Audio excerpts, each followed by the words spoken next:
Station के भीतर आम दिन की तरह काम चल रहा था। टेबल पर रखे टेलीफोन की घंटी बजने लगी।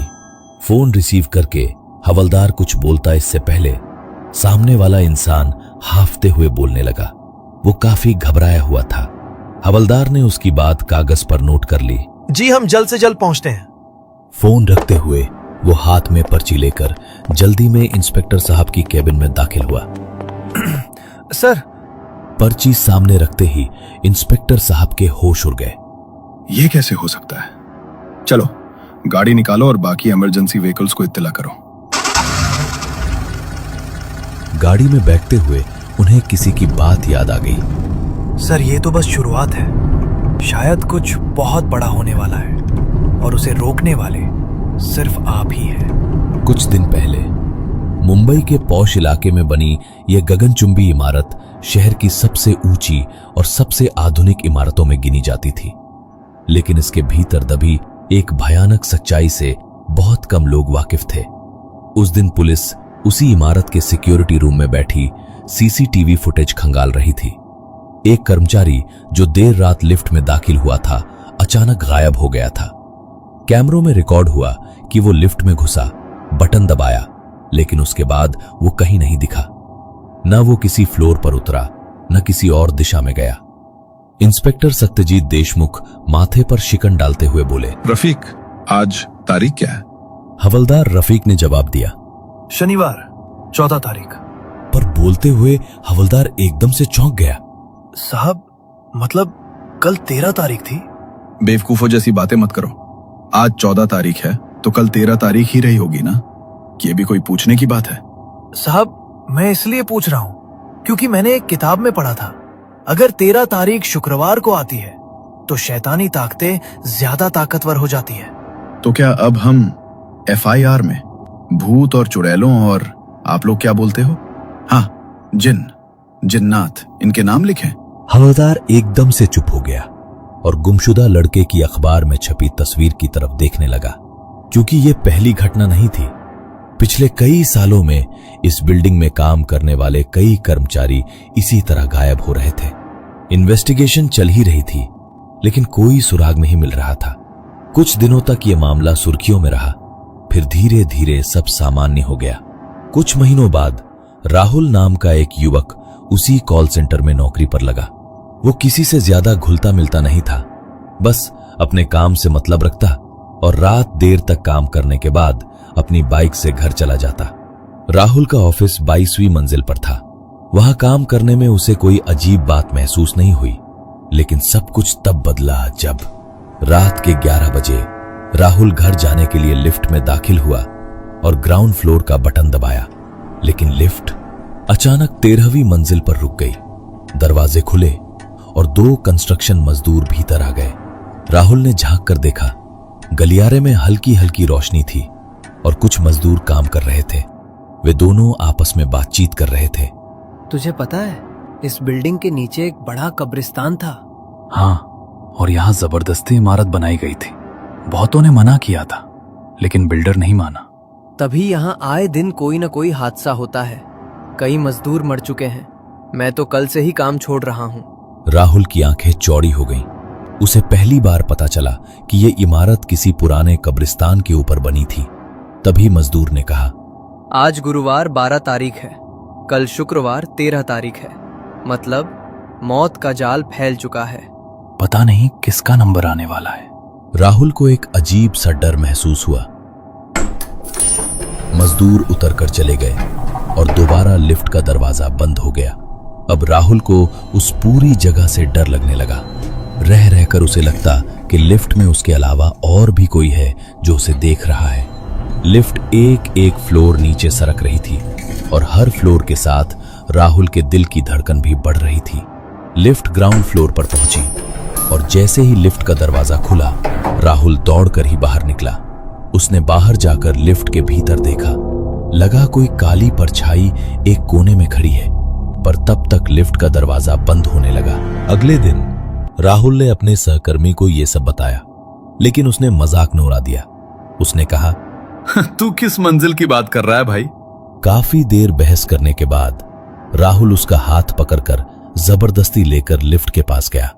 दोनों लिफ्ट में दाखिल हुए, लेकिन जैसे ही उसने फ्लोर के नंबरों पर नजर डाली, राहुल के होश उड़ गए। वो बार बार उन नंबर्स को देख रहा था, क्योंकि वहां तो 12 के बाद सीधे 14 था। 13वीं मंजिल तो बनी ही नहीं। लेकिन मैंने अपनी आंखों से 13 नंबर के फ्लोर पर लिफ्ट को रोकते देखा था। वे मजदूर देखे थे। ये कैसे हो सकता है? तुम्हें शायद वहम हुआ होगा। मेरी मानो कुछ दिनों की छुट्टी ले लो। दोस्त हंस पड़ा। दोनों वापस ऑफिस में आ गए। राहुल के हाथ में कागज में लिपटा समोसा रखते हुए वो बोला, राहुल, तू भी ना ऐसी उल्टी सीधी बातें सोचना बंद कर। राहुल अंदर तक हिल गया था। समोसा निकालकर कागज डस्टबिन में फेंकता, तभी उस टुकड़े पर एक न्यूज लिखी नजर आई। उस बिल्डिंग से फिर एक शख्स लापता और उस लड़के की छपी तस्वीर पर नजर पड़ी। कुछ दिनों तक इस घटना से राहुल काफी परेशान रहने लगा, पर धीरे धीरे सब ठीक हो गया। लेकिन एक रात ऐसी घटना घटी जिसने उसकी जिंदगी बदल के रख दी। राहुल देर रात तक ऑफिस में काम करता रहा। काम में वो इतना मशगूल हो गया था कि उसे वक्त का अंदाजा ही नहीं रहा। उसने घड़ी देखी तो 12 बजे बज चुके थे। उसने जल्दी में काम निपटाकर अपनी बैग उठाई और ऑफिस से बाहर निकला। 12:15 बजे वो लिफ्ट में दाखिल हुआ और ग्राउंड फ्लोर का बटन दबाया। लिफ्ट धीरे धीरे नीचे जा रही थी, लेकिन लिफ्ट एकाएक रुक गई। उसने चौंक कर फ्लोर के नंबर्स की तरफ देखा। 13B मंजिल आ चुकी थी। राहुल के दिल की धड़कन रुक गई। राहुल को उस दिन की बात याद आ गई। इस बिल्डिंग में तो 13 नंबर का फ्लोर ही नहीं है। वो इस डर से उभरा भी नहीं था कि तभी लिफ्ट के दरवाजे खुले। उसने खौफ भरी आंखों से बाहर देखा, पर तभी कुछ मजदूर अंदर आ गए। उनके कपड़े काफी मैले नजर आ रहे थे। आंखों पर सेफ्टी गोगल्स, सर पर पीले रंग का हेलमेट और कंधे पर लटकाए कुछ औजार। डरा सहमा राहुल एक कोने में खड़ा उनकी तरफ देख रहा था, पर उन्होंने एक बार भी राहुल की तरफ नहीं देखा। लेकिन इस बार उनकी बातचीत और ज्यादा डरावनी थी। बेचारा वो मजदूर कल काम छोड़ने वाला था, लेकिन देखो ना, लिफ्ट टूटी और वो 13वें फ्लोर से सीधा नीचे गिर गया। शायद उसका नंबर आया था। हाँ शायद। पता नहीं ये 13वीं मंजिल और कितने लोगों को मारने वाली है। तभी दूसरा मजदूर बोला, आज भी फ्राइडे 13 है। पता नहीं आज किसका नंबर है। उन मजदूरों की बात सुनकर राहुल के माथे पर पसीना आ गया। तभी लिफ्ट से कर कर ऐसी आवाज आई। लग रहा था जैसे लिफ्ट में कुछ खराबी है। राहुल के चेहरे पर मौत का खौफ साफ साफ नजर आ रहा था। लिफ्ट धीरे धीरे नीचे जा रही थी, लेकिन अचानक एक झटके से रुक गई। दरवाजा खुला और मजदूर बाहर चले गए। लिफ्ट की आवाज से डरा सहमा राहुल भी भागकर बाहर निकला और लिफ्ट का दरवाजा बंद हो गया। लिफ्ट के धीरे धीरे नीचे जाने की आवाज उस गहरे सन्नाटे में गूंजने लगी। राहुल ने आसपास नजर डाली, लेकिन वहां कुछ नहीं था। पूरा फ्लोर अंधेरे में डूबा हुआ था। उसने मोबाइल निकालकर टॉर्च शुरू की, पर बैटरी खत्म हो चुकी थी। कोई है? राहुल ने घबरा कर आवाज लगाई। कोई जवाब नहीं आया। आज ये क्या हो रहा है मेरे साथ? तभी हल्की रोशनी में उसे नीचे जाती सीढ़ियां दिखाई दी। वो तेजी से सीढ़ियों की ओर भागा। तेज कदमों से वो सीढ़ियां उतरने लगा। 1, 2, 3, 4। पता नहीं वो लगातार सीढ़ियों से फ्लोर उतरता रहा। उसके कदम थक चुके थे, सांस फूल गई थी, शरीर पसीने से लथपथ था, दिल जोर जोर से धड़क रहा था। काफी सारे फ्लोर उतरने के बाद वो रुका। दीवार के सहारे खड़े राहुल ने सामने देखा और सन्न रह गया। वो फिर 13वें फ्लोर पर ही था। ये कैसे हो सकता है? अब सीढ़ियां चढ़ते हुए वो ऊपर दौड़ने लगा, लेकिन फिर वहीं पहुंचा। वो दौड़ता रहा, पर बार बार 13 नंबर के फ्लोर पर ही आकर ठहर जाता। उसका शरीर अब पूरी तरह से थक चुका था। अब न सीढ़ियां चढ़ने की उसमें ताकत थी और ना ही उतरने की। उसके पैर लड़खड़ा रहे थे। तभी उसे कुछ याद आया। उस खाली बरामदे में चलने लगा। कई बार सीढ़ियां चढ़ने और उतरने की वजह से चलते हुए उसके पैर लड़खड़ा रहे थे। दीवार का सहारा लेकर वो आखिरी छोर तक पहुंचा। दूर से ही एक खिड़की नजर आने लगी। खिड़की के पास पहुंचकर देखा तो बाहर सिर्फ अंधेरा था। पूरा शहर अंधेरा और खामोशी में डूबा हुआ था। न रोशनी थी, न कोई आवाज। राहुल की सांसें तेज हो गई थीं। उसका दिल इतनी जोर से धड़क रहा था कि उसे लग रहा था जैसे ये सन्नाटा कहीं उसी की धड़कनों को सुनकर टूट न जाए। चारों ओर अंधेरा पसरा था। हल्की हल्की ठंडी हवा उसके चेहरे को छू रही थी, मगर वो हवा नहीं थी, कुछ और था। 13वीं मंजिल, एक ऊंचाई जहां से नीचे देखने पर दुनिया छोटी लगती है, लेकिन यह राहुल को खुद ही बहुत छोटा और बेबस महसूस हो रहा था। एक तुच्छ प्राणी जो किसी अज्ञात शक्ति के शिकंजे में फंस गया था। उसने चारों ओर देखा, खालीपन, घुप अंधेरा। दूर कोने में एक टूटी हुई खिड़की से हल्का सा चांदनी का टुकड़ा अंदर झांक रहा था, मगर वो भी जैसे यहां आने से डर रहा था। राहुल ने अपनी कलाई पर बंधी घड़ी देखी। 12:15। समय रुका हुआ सा महसूस हो रहा था, जैसे इस मंजिल पर आने के बाद दुनिया की हर घड़ी ने काम करना बंद कर दिया हो। कोई है? प्लीज मदद करो। उसने खुद से ही कहा, मगर उसके शब्द जैसे दीवारों से टकराकर लौट आए। उसका गला सूखने लगा और तभी ठक ठक ठक की आवाज आई। राहुल का खून जैसे जम गया। किसी चीज की धीमी धीमी आहट, किसी के चलने की हल्की सी ध्वनि। कौन है वहां? उसकी आवाज कांप रही थी, पर जवाब में केवल सन्नाटा था। इतना गहरा सन्नाटा कि उसके कानों में हल्की सी सनसनाहट गूंजने लगी। वो दीवार से सटकर खड़ा हो गया। दिल की धड़कनें असहनीय हो चली थीं। वो भागना चाहता था, मगर वो सीढ़ियां जो बार बार उसे इसी फ्लोर पर ले आती, अब तो जैसे कमरे का नक्शा बदल चुका था, या शायद उसका दिमाग धोखा खा रहा था। राहुल को अचानक एक ठंडा एहसास हुआ, जैसे कोई अदृश्य साया उसके बहुत करीब खड़ा हो। उसने झटके से पीछे देखा, वहां कुछ नहीं था, लेकिन अब उसे यकीन हो गया था उस जगह पर वो अकेला नहीं था। तभी अचानक उसे अपने पीछे किसी के कदमों की आवाज आई। राहुल ने घबराकर मुड़कर देखा, कोई नहीं था, लेकिन फिर नीचे से ऊपर आती लिफ्ट की आवाज उस गहरे सन्नाटे में गूंजने लगी। राहुल तेजी से लिफ्ट की तरफ दौड़ने लगा। वो बुरी तरह से थक चुका था, पर एक उम्मीद नजर आ रही थी। ऊपर आती वो लिफ्ट के पास पहुंचा और बटन दबाने लगा। लिफ्ट धीरे से आकर उस फ्लोर पर रुक गई।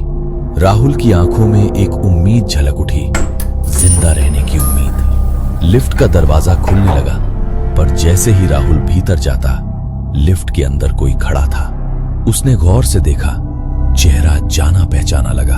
अरे, ये तो वही है जिसकी तस्वीर समोसा खाते वक्त एक अखबार के टुकड़े पर छपी देखी थी। राहुल उसे कुछ पूछता, पर वो आदमी काफी घबराया हुआ था।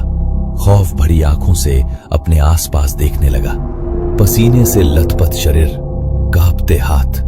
राहुल उसे कुछ बोलता, तभी एकदम से उसने राहुल की तरफ देखा। उसके चेहरे का रंग बदल गया, चेहरा सफेद पड़ने लगा। उस पर अजीब सी हंसी छा गई। गहरी काली आंखों के भीतर गुस्सा नजर आने लगा।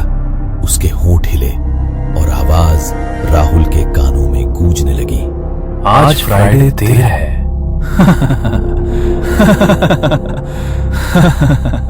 और एक खौफनाक हंसी उसके चेहरे पर छा गई। लिफ्ट के दरवाजे धीरे धीरे बंद होने लगे और घबराया राहुल लिफ्ट के बंद दरवाजे की तरफ ही देखता रहा। 13वीं मंजिल के उस घुप अंधेरे में राहुल बेबस होकर खड़ा रहा। तभी अंधेरे से एक शख्स की हल्की आवाज आने लगी, 13 नंबर आ गया है। अगले दिन इंस्पेक्टर साहब चुपचाप खड़े थे। पीछे खड़ा हवलदार उसकी जानकारी लिख रहा था। मिली सारी जानकारी लिखने के बाद दोनों अस्पताल से बाहर निकले। इंस्पेक्टर सत्यजीत देशमुख ने हवलदार रफीक से चलते हुए कहा, क्या बकवास है? उसकी बात कैसे सच माने? ना उस दिन 13 तारीख थी, ना फ्राइडे था। रफीक ने शांत आवाज में कहा, शायद इसलिए वो जिंदा बच गया, क्योंकि शुक्रवार तो कल है और 13 तारीख भी। और शुक्रवार और 13 तारीख दोनों एक साथ साल में शायद 1 या 2 बार ही आते हैं। मतलब? साहब जी, वहां से कोई जिंदा बच गया। शायद ये हमारे पास आखिरी मौका हो इस चक्रव्यूह को रोकने का। वो कैसे? साहब, आज तक उस बिल्डिंग में जितने हादसे हुए वो फ्राइडे 13 को ही हुए, पर राहुल के साथ सोमवार को हुआ। वो आज मतलब गुरुवार को होश में आकर बताता है कि वो शुक्रवार 13 को वहां फंस गया था, पर शुक्रवार 13 तो कल है। इसका मतलब जो होने वाला है या तो उस बिल्डिंग में होगा या फिर राहुल के साथ इस जगह पर। रफीक, जरा आहिस्ता बोल। अगर किसी मीडिया के आदमी ने हमारी ये बात सुन ली तो तेरे साथ मेरी भी लग जाएगी। और दोनों पुलिस वान से पुलिस स्टेशन की तरफ जाने लगे। Present day. उस पुलिस वान की पिछली सीट पर बैठे रफीक ने कहा, सर, आज आपने सैंकड़ों जानें बचाई। कल अपने बिल्डिंग के ओनर से एक दिन पुलिस ड्रिल के लिए बिल्डिंग पुलिस के कंट्रोल में लेकर वहां के सभी कर्मचारियों को छुट्टी देने को कहा, और देखिए आज इतना बड़ा हादसा हो गया। शॉर्ट सर्किट से देखते ही देखते आग की लपटों ने पूरी बिल्डिंग को अपनी चपेट में ले लिया है, और वो भी उस वक्त जब मौके पर पहले से ही फायर ब्रिगेड की गाड़ी के होते हुए। रफीक एक एक बात बता रहा था, पर इंस्पेक्टर साहब ये सोचकर सन्न रह गए थे।